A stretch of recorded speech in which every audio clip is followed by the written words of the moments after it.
के चुनाव में अपने भाई को 3,85,000 मार्जिन से जतवा करके नरेंद्र मोदी के पास भेजने का काम किया था।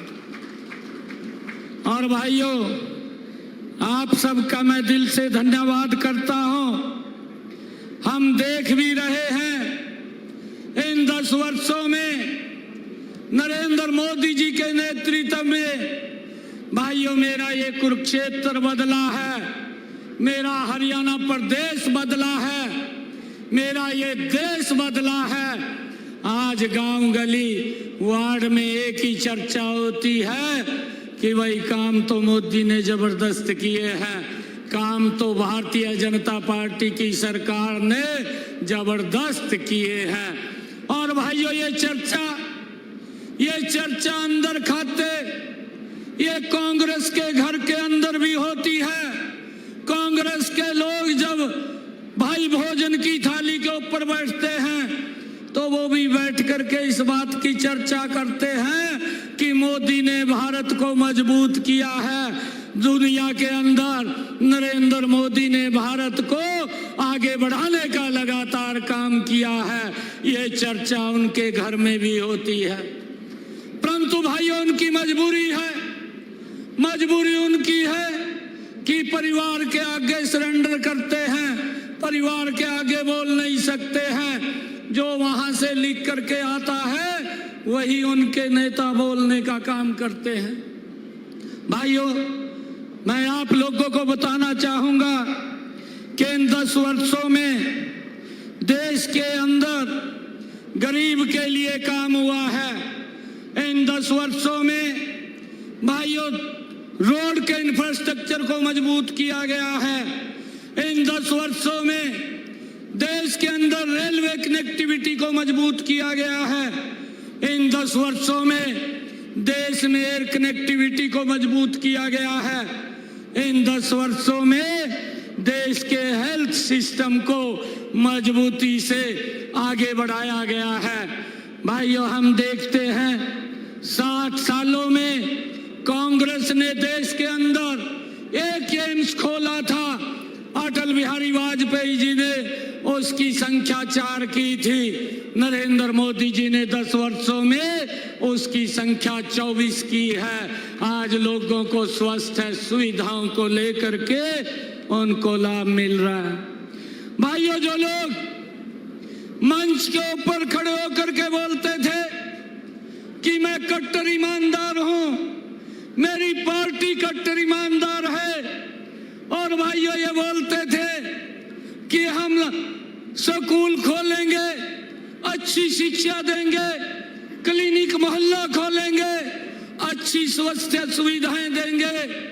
भाइयों, जो लोग ईमानदारी की बात करते थे, जो लोग ये बोलते थे कि मैं मकान नहीं लूंगा, जो लोग ये बोलते थे मैं गाड़ी नहीं लूंगा, जो लोग ये बोलते थे अगर मेरे ऊपर आरोप लगेगा मैं त्याग पत्र दे करके सबसे पहले उसकी जांच कराऊंगा, जो लोग ये बोलते थे उनकी वीडियो भी है, ये बोलते थे कि अगर सोनिया गांधी की जांच हो जाए ईडी से तो वो अंदर चली जाएगी। भाइयों, जो पानी पी पी करके कांग्रेस को गाली पिलाते थे, आज भाइयों दोनों गले मिल गए हैं।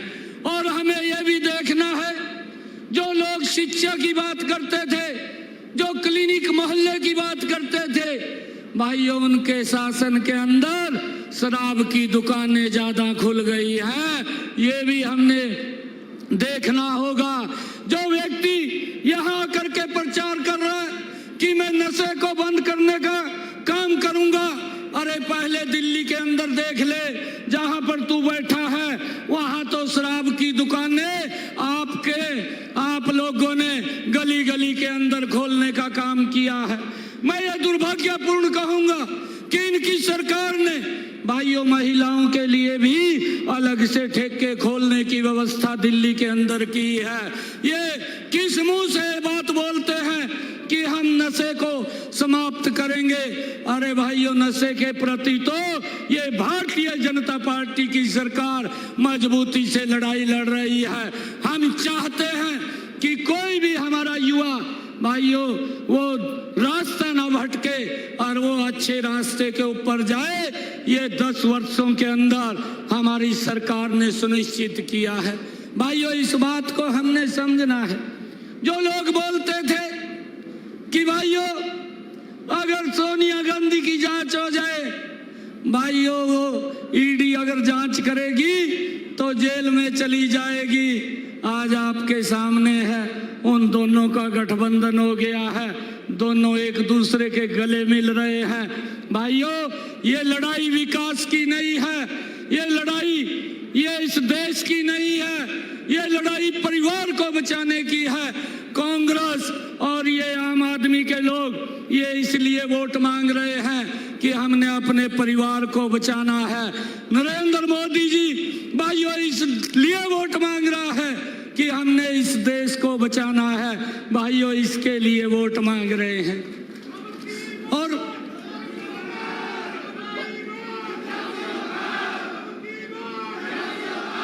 भाइयों, हम देख रहे हैं, हम ये भी देख रहे हैं कि इन 10 वर्षों में गरीब के प्रति मजबूती से ये सरकार ने काम किया है।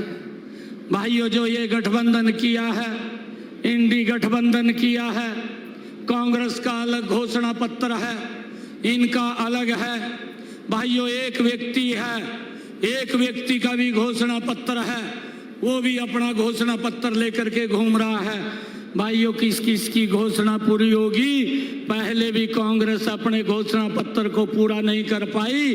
वो देश को बताए कि हमने कितनी घोषणाएं की थी, 60 सालों के अंदर हमने कौन कौन सी पूरी की हैं, आज वो देश जानना चाहता है। भाइयों, ये लोग ये जब काम नहीं किया, नरेंद्र मोदी जी ने गरीब को मजबूती के लिए काम किया है। नरेंद्र मोदी जी ने 10 वर्षों में महिला के सशक्तिकरण के लिए काम किया है। नरेंद्र मोदी जी ने 10 वर्षों के अंदर किसान की मजबूती के लिए काम किया है।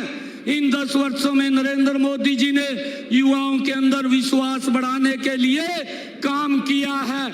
भाइयों, जब वो काम कर रहे हैं, जब उनको लगने लगा है कि गरीब को आज चिंता नहीं है, आयुष्मान कार्ड दे करके 5 लाख रुपए का अधिकार गरीब व्यक्ति को दिया है। उस माता बहन को भाइयों मकान बना करके चाबियां सौंपने का काम भी इन 10 वर्षों में नरेंद्र मोदी जी लगातार कर रहे हैं। 4 करोड़ से ज्यादा मकान बना करके लगातार गरीबों को देने का काम ये हमारी सरकार कर रही है।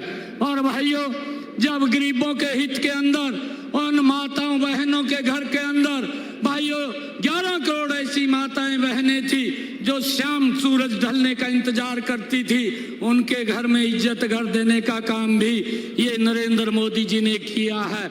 और भाइयों, जो कांग्रेस के लोग थे, कांग्रेस के बड़े नेता थे, ये राहुल गांधी, ये इंडी गठबंधन के लोग, जितनी भी योजनाएं नरेंद्र मोदी जी लेकर के आए हैं, हर योजना का विरोध इन लोगों ने किया है। चाहे वो प्रधानमंत्री किसान सम्मान निधि थी, उसका विरोध कांग्रेस ने किया। चाहे प्रधानमंत्री फसल बीमा योजना थी, उसका विरोध कांग्रेस ने किया। चाहे गरीब व्यक्ति को 5 लाख रुपए का आयुष्मान कार्ड दिया, उसका विरोध कांग्रेस पार्टी ने किया। चाहे घर बैठे हुए उसका बीपीएल कार्ड बना, उसका विरोध भी कांग्रेस ने किया। चाहे उसका भाइयों फैमिली आईडी बनी, उसका भी विरोध कांग्रेस ने किया। 50 करोड़ लोगों को भाइयों जनधन खाते के माध्यम से उनका बैंक में खाता खोलने का काम ये नरेंद्र मोदी जी ने किया, उसका विरोध भी कांग्रेस ने किया। अरे जितनी योजनाएं नरेंद्र मोदी जी लेकर के आए हैं, उन सब योजनाओं का विरोध कांग्रेस के लोगों ने किया है। भाइयों, इस बात को भी हमने समझना है। परंतु मैं आपको कहना चाहता हूं, जब इतने काम नरेंद्र मोदी जी कर रहे हैं, मैंने तो कुछ काम ही गिनाए हैं, अभी और बहुत सारे ऐसे काम हैं जो इस देश प्रदेश के हित के अंदर लोगों को डायरेक्ट योजना के साथ जोड़ करके ये लाभ देने का काम कर रहे हैं। जब इतने काम नरेंद्र मोदी जी कर रहे हैं तो कांग्रेस की हालत खराब हो रही है, कांग्रेस का पेट खराब हो रहा है। और आज एक सहारा ले रहे हैं, वो सहारा ले रहे हैं झूठ का सहारा लेकर के, वो भ्रम की स्थिति पैदा करना चाहते हैं। मैं कुरुक्षेत्र की सरदारी को ये आग्रह करना चाहता हूं, मैं प्रदेश के लोगों को आज इस मन से आग्रह करना चाहता हूं, मैं देश के लोगों को इस मन से आग्रह करना चाहता हूं कि इन घमंडिया गठबंधन के लोगों की बात में मत आना। ये लोग झूठ बोल करके वोट लेने का काम करते हैं और फिर लोगों को उसकी हालात के ऊपर छोड़ देते हैं और शोषण करते हैं, गरीब का भी शोषण करते हैं, देश को भी लूटने का काम ये लोग करते हैं। परंतु भाइयों, हमारे सामने है ये लोग अब इस प्रकार का झूठ बोलते हैं। इन्होंने कहा, अपने घोषणा पत्र के अंदर कहा, मुझे तो बड़ा आश्चर्य लग रहा है जो राहुल गांधी साहब ने ये बातें कही हैं कि हम हर गरीब के खाते के अंदर 1-1 लाख रुपया पहुंचाएंगे। भाइयों, 46 करोड़ का ये बजट हमारे देश का है और ये राहुल गांधी साहब घोषणा करता है कि मैं 50 लाख करोड़, और 46 लाख करोड़ का तो बजट है, तो 50 लाख करोड़ कहां से दे देगा? कितना बड़ा झूठ ये गरीब व्यक्ति को गुमराह करने का। भाइयों, ये कांग्रेस के घमंडिया गठबंधन के लोग कर रहे हैं।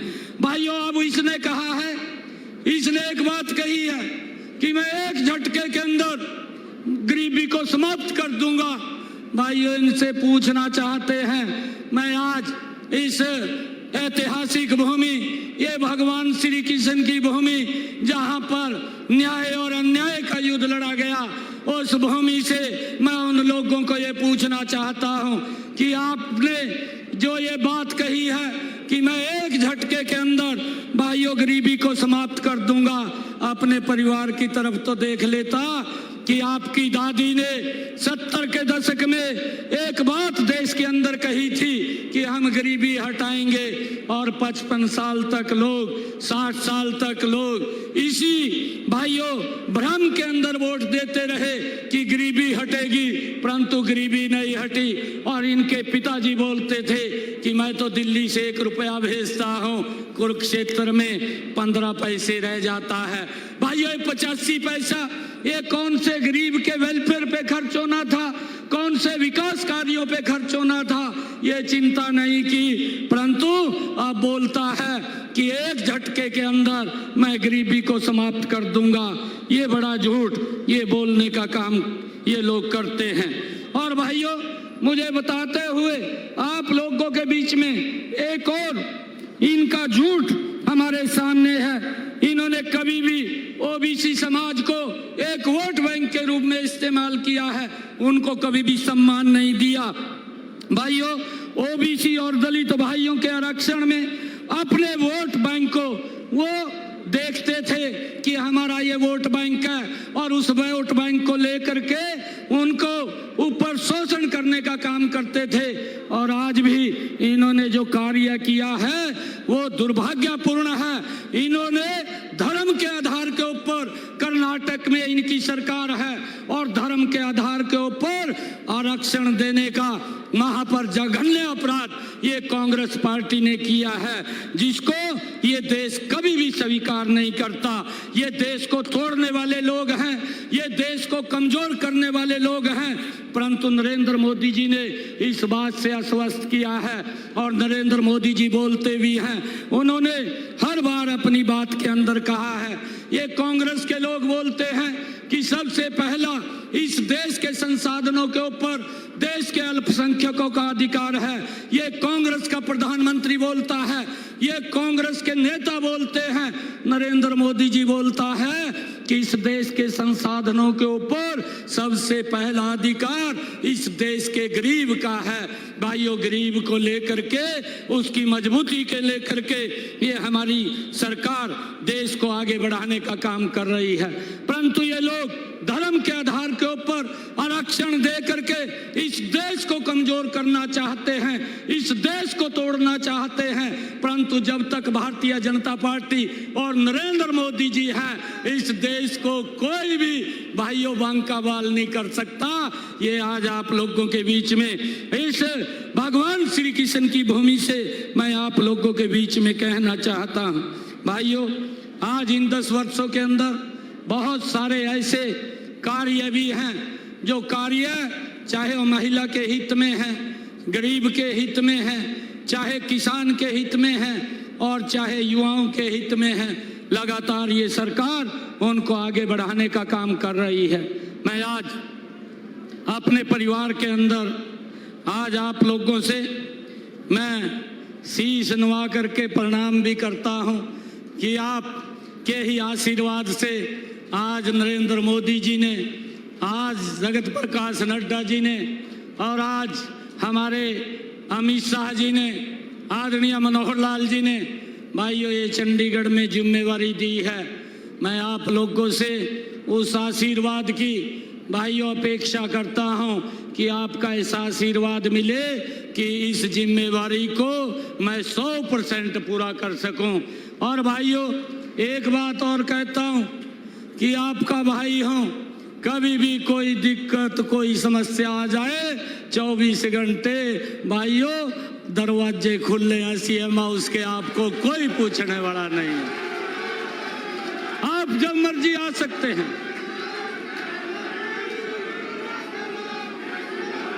आप जब मर्जी आ सकते हैं। मैं आप लोगों से यह संकल्प लेता हूं, अरे आज देश बोल रहा है, आज देश ने तय कर दिया है, हम देख भी रहे हैं 2014 में भाइयों इस देश ने नरेंद्र मोदी जी को 282 सीटें दी थी और उसने देश को एक स्वच्छ, एक मजबूत नींव रखने का काम किया। एनडीए को 336 सीटें दी थी और जब 5 वर्ष के बाद भाइयों चुनाव दोबारा आया, इसी देश ने नरेंद्र मोदी जी के ऊपर बड़ा विश्वास किया और नरेंद्र मोदी जी को 303 सीटें दी, एनडीए को 353 सीटें दे करके दूसरी बार प्रधानमंत्री बनाया। ये 2024 4 जून को जब रिजल्ट आएगा, देश एक ही बात बोल रहा है और वो बोल रहा है अब की बार, अब की बार, अब की बार, ये पूरा देश बोल रहा है। अब मैं आज ये कांग्रेस के लोगों को, ये घमंडिया गठबंधन के लोगों को आज मैं कहना चाहता हूं, इस भगवान श्री कृष्ण की भूमि के ऊपर आकर के देख लें, जो हमारे लोग आज यहाँ की जनता एक बात बोल रही है, नरेंद्र मोदी अब की बार, अब की बार 400 पार सीटें दे करके तीसरी बार प्रधानमंत्री बनाने का काम ये देश की जनता कर रही है। भाइयों हम ये संकल्प लेकर के जाएंगे। आदरणीय प्रधानमंत्री जी को मैं अभी कुछ रोज पहले मिला था और प्रधानमंत्री जी को जब मैं मिला, प्रधानमंत्री जी मुझे कहने लगे कि हवा तो बहुत चल रही है, परंतु अगर हवा बाहर बहुत चल रही है, ट्यूब में हवा भर जाएगी क्या? मैं आपसे पूछना चाहता हूं कि अगर बाहर 400 की स्पीड से हवा चल रही है और ट्यूब में हवा भरनी है, क्या भर जाएगी? क्या भरेगी? नहीं। कैसे भरेगी? कैसे भरेगी ट्यूब के अंदर हवा? ट्यूब के अंदर हवा भरने के लिए पंप की जरूरत है और मेरी सरदारी है सारी की सारी बैठी है एक एक बूथ के ऊपर। भाइयों एक एक वोट कमल का बटन के ऊपर दबे और भाइयों इस लोकतंत्र के पर्व के अंदर हमने एक भी वोट नहीं छोड़नी है, एक एक वोट पोल करवानी है, चाहे बुजुर्ग की वोट हो, चाहे भाई सीनियर सिटीजन की वोट हो और चाहे हमारे हर व्यक्ति की, बुजुर्ग की, महिला की या हमारे युवा की, किसी की भी वोट हो, एक एक वोट कमल के बटन के ऊपर दबे और वोट परसेंटेज हमारा बढ़े, ये कुरुक्षेत्र की सरदारी ने तय करना है। भाइयों, जब हम देखते हैं कि आज हमारे लिए ये भी बड़ी खुशी की बात है, जिन लोगों ने जीएसटी का विरोध किया था, जो लोग जीएसटी का आज भी वो बोलते हैं, आज भी ये बोलते हैं, अपने मैनिफेस्टो के अंदर लिखा है, ये यहाँ कुरुक्षेत्र की सरदारी बैठी है। अरे जिसको लेकर के हमारी पीढ़ियां, भाइयों, जिन्होंने कुर्बानियां दी हैं धारा 370 को लेकर के कि ये धारा 370 समाप्त होनी चाहिए, आप सबके आशीर्वाद से 2019 के अंदर नरेंद्र मोदी जी ने 1 घंटे के अंदर उस धारा 370 को समाप्त कर दिया।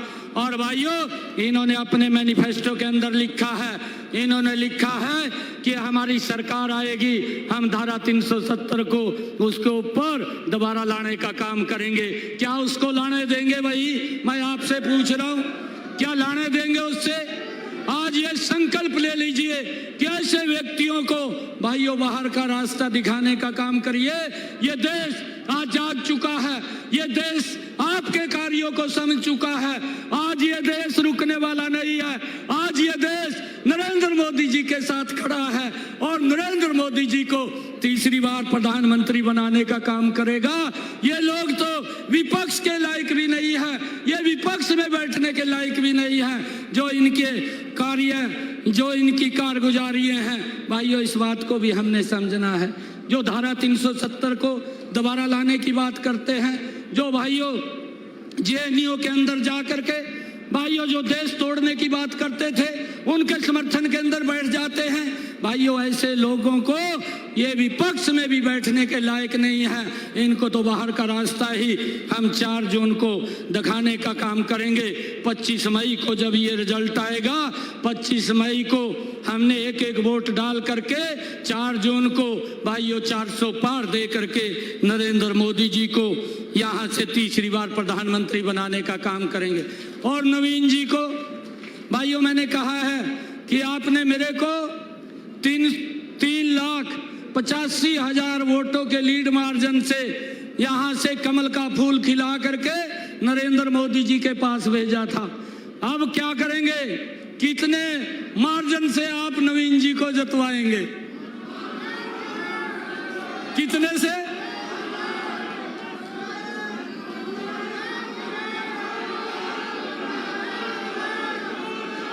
पिछले वाले 5 लाख 5 लाख